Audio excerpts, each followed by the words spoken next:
এই জায়গা বাড়ি বানালে ভালোই হবে নি, এই জায়গায় বাড়ি বানাই। না ইঞ্জিনিয়ার স্যার আসে কথা কই। হয় না, ইঞ্জিনিয়ার সাহেব তো আসার কথা, কিন্তু এখনো তো আসলে না।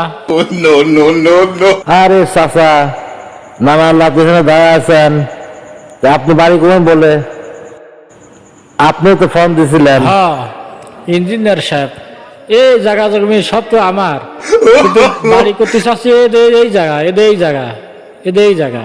আরে ভাই, এখানে তো ভিআইপি বাড়ি হবে নি, তুই আপনি কয়তলা ফাউন্ডেশন করে চাচ্ছেন?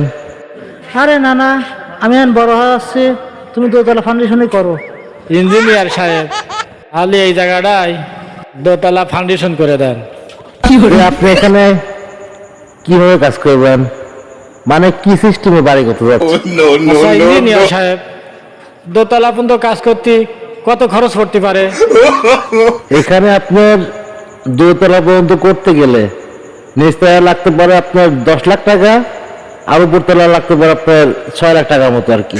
তাহলে ইঞ্জিনিয়ার সাহেব, তাহলে নিচতলা করতে লাগবে 10 লাখ, আর উপরতলা করতে লাগবে 6 লাখ। হ্যাঁ, তবে উপরে আপনার ভিআইপি বাড়ি হয়ে যাবে। ইঞ্জিনিয়ার সাহেব, তাহলে নিচতলা থাক, আমাকে উপরতলাই করে দেন।